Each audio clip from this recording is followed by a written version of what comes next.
गेल्या काही दिवसापासून आपण सगळेच कडक ऊन आणि असह्य उकाड्याने हैराण झालो आहोत। पण आता हवामानामध्ये फार मोठा बदल झाला आहे। एका बाजूला ऊन असतानाच दुसरीकडे मात्र निसर्ग रौद्र रूप धारण करणार आहे।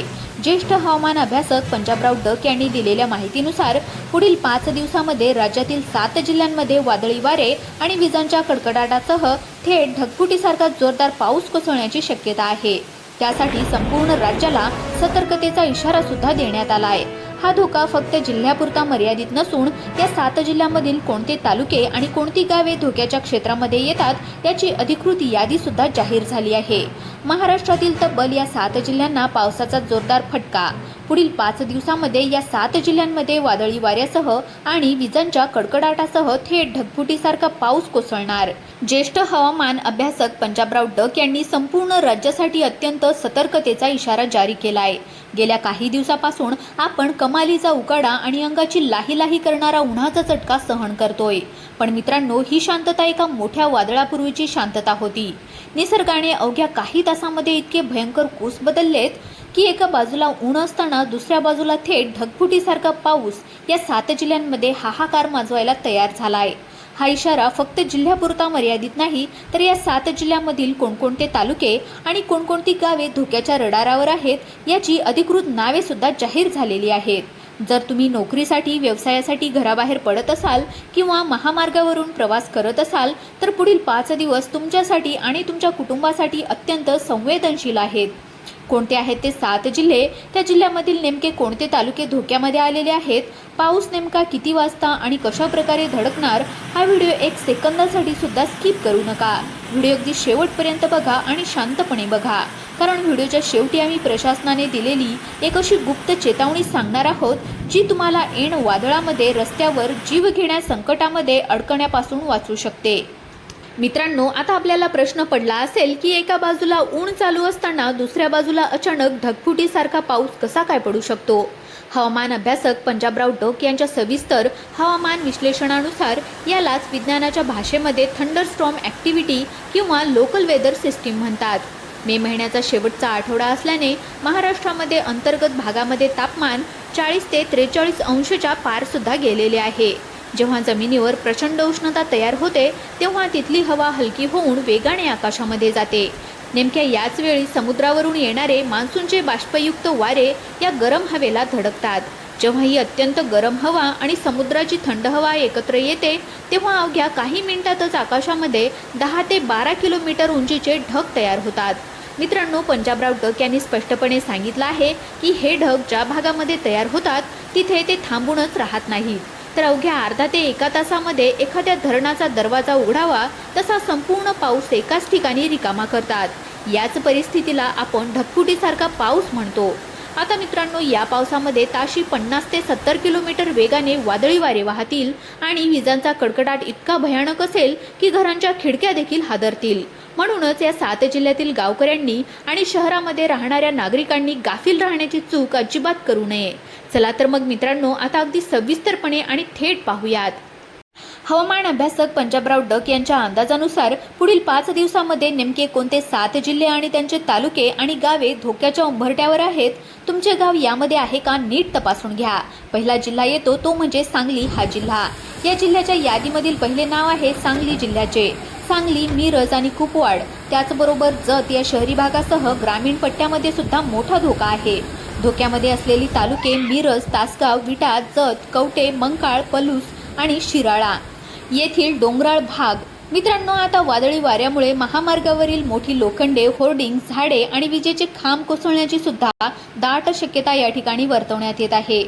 सांगली आणि मिरजेतील सखल रस्त्यावर अवघ्या अर्ध्या तासामध्ये पूरसदृश आणि पाणी साचू शकते। नंबर 2चा जिल्हा आहे कोल्हापूर, हा दुसरा जिल्हा आहे आणि अत्यंत संवेदनशील जिल्हा म्हणजे कोल्हापूर हा जिल्हा। दक्षिण महाराष्ट्रातील या केंद्राला मान्सूनपूर्व वारे थेट धडकणार आहेत। धोक्यामध्ये असलेले तालुके यामध्ये पन्हाळा, गगनबावडा, राधानगरी, शाहूवाडी, करवीर, कागल आणि बुदरगड। मित्रांनो, परिस्थिती बघायला गेलं तर घाटमाथ्याच्या परिसरामध्ये दृश्यमानता 0 होईल। राधानगरी आणि गगनबावडा घाटातून प्रवास करणाऱ्या प्रवाशांनी दरडी कोसळण्याच्या भीतीने रात्रीचा प्रवास पूर्णपणे टाळावा। मित्रांनो, नंबर 3चा जिल्हा येतो सातारा हा जिल्हा। तिसऱ्या रडारवर असलेला जिल्हा म्हणजे सातारा। या ठिकाणी ढगांचा गडगडाट सर्वात भीषण असणार आहे. धोक्यामध्ये असलेले तालुके यामध्ये महाबळेश्वर, वाई, जावळी, कराड, पाटण आणि कोरेगाव पट्टा यामध्ये परिस्थिती बघायला गेलं तर महाबळेश्वर आणि वाईच्या डोंगराळ गावामधील नागरिकांना प्रशासनाने विजांपासून वाचवण्यासाठी पक्क्या छताखाली राहण्याचा सुद्धा इशारा दिलेला आहे. उघड्या मैदानामध्ये किंवा झाडाखाली उभे राहणे जीव घेणे ठरू शकते. त्यानंतर चौथा जिल्हा आहे सोलापूर हा जिल्हा. सोलापूरमध्ये प्रचंड उष्णतेमुळे लोकल सिस्टीम खूप वेगाने ब्लास्ट होणार आहेत.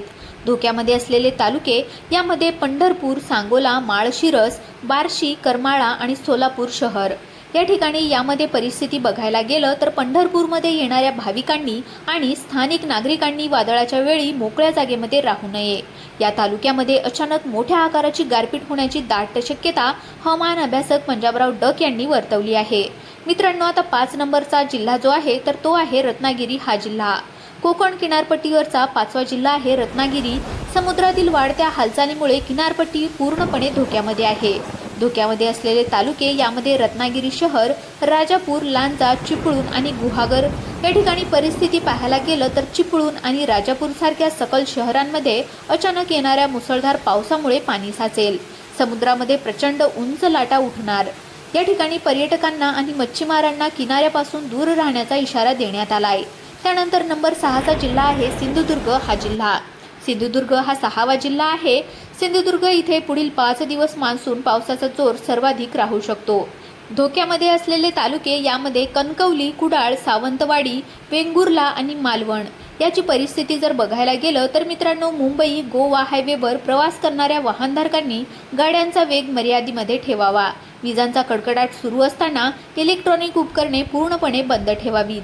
मित्रांनो, नंबर 7चा सगळ्यात महत्त्वाचा जिल्हा आहे छत्रपती संभाजीनगर आणि जालना. हा 7वा रडारावर असलेला महत्त्वाचा भाग आहे. मराठवाड्याचे प्रवेशद्वार धोक्यामध्ये असलेले तालुके यामध्ये छत्रपती संभाजीनगर, त्यानंतर सिल्लोड, पैठण, जालना आणि बदनापूर या सर्व परिसरामध्ये. त्याचबरोबर या ठिकाणी परिस्थिती पाहायला गेलं तर दुपारनंतर अचानक हवामान बदलेल. व्यावसायिक, व्यापारी आणि कामावरून घरी परतणाऱ्या नोकरदारांना संध्याकाळच्या वेळी घराबाहेर पडताना हवामानाचा अंदाज घेऊनच बाहेर पडावे, अशा प्रकारचे इशारे हवामान अभ्यासक पंजाबराव डक यांनी दिलेले आहेत. मित्रांनो, अंदाज तर आपण पाहिलेलाच आहे, पण जेव्हा अशी अचानक ढगफुटीसारखी परिस्थिती निर्माण होते किंवा वादळं येतात तेव्हा आपण स्वतःला, आपल्या कुटुंबाला कशा प्रकारे सुरक्षित ठेवायचंय यासाठी पंजाबराव डक याच्या इशाऱ्याच्या नंतर प्रशासनाने जारी केलेले हे 5 नियम प्रत्येकाने लक्षात ठेवावे. पहिला मुद्दा म्हणजे लोखंडी होर्डिंग्स आणि झाडाचा आसरा म्हणजेच थेट मृत्यू. रस्त्याने जात असताना अचानक पाऊस किंवा वादळ सुरू झाले तर कधीही रस्त्यावरील मोठ्या लोखंडी जाहिरातीच्या होर्डिंगखाली किंवा जुन्या झाडाखाली उभे राहू नका. वादळी वाऱ्यामुळे हे होर्डिंग्स एकाच सेकंदामध्ये कोसळू शकतात आणि मोठे अपघात घडू शकतात. 4 चाकी गाड्यांमध्ये असणारी सुरक्षा कवच, जर तुम्ही कारमधून प्रवास करत असाल आणि विजा चमकू लागल्या तर कार रस्त्याच्या कडेला झाडांपासून दूर पार्क करा. कारच्या काचा पूर्णपणे बंद करा आणि आतच बसा.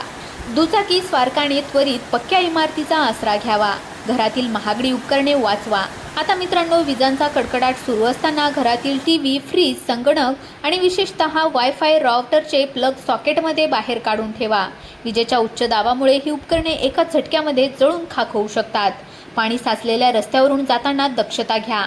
शहरामध्ये रस्त्यावर पाणी साचल्यास तिथून चालताना आजूबाजूच्या विजेचे खांब किंवा उघड्या तारा तर नाहीत ना याची खात्री करा. या दिवसामध्ये पाण्यामध्ये करंट उतरण्याचा धोका 90% वाढत असतो. ऊर्जा आणि दळणवळणाचा बॅकअप सुरक्षेचा उपाय म्हणून महावितरणकडून वीज पुरवठा खंडित केला जातो, जो पुन्हा सुरू होण्यासाठी 10 ते 12 तास लागू शकतात. त्यामुळे आपले मोबाईल, पॉवर बँक आणि इमर्जन्सी लाईट्स आधीच पूर्ण चार्ज करून ठेवा. तर मित्रांनो, निसर्गाचा हालहरीपणा आणि बदल पुढील 5 दिवस आपल्याला महाराष्ट्रामध्ये पाहायला मिळणार आहेत. संकट कधीही तारीख आणि वेळ सांगून येत नाही, पण जर आपण अगोदरच सावध असू तर आपण स्वतःचे आणि आपल्या सोबतचे मोठे नुकसान नक्की टाळू शकतो. आता तुमची बारी आहे. तुम्ही हा व्हिडिओ महाराष्ट्राच्या कोणत्या जिल्ह्यातून, तालुक्यातून किंवा गावामधून पाहत आहात आणि सध्या तुमच्या भागामध्ये हवामानाची काय परिस्थिती आहे, तिकडे ऊन आहे की ढग दाटून आलेत, ते खाली कमेंट बॉक्समध्ये नक्कीच टाईप करून सांगा, जेणेकरून तुमच्या कमेंटमुळे तुमच्या भागातील इतर नागरिकांनाही तिथली लाईव्ह परिस्थिती समजेल. शेवटी एक अत्यंत महत्त्वाची आणि नम्र विनंती, हा व्हिडिओ फक्त बघून सोडून देऊ नका, कारण हा व्हिडिओ तुमच्यावरील फॅमिली ग्रुपवर, मित्रांच्या ग्रुपवर, तालुक्याच्या ग्रुपवर आणि नातेवाईकांसोबत आत्ता शेअर करा. धन्यवाद.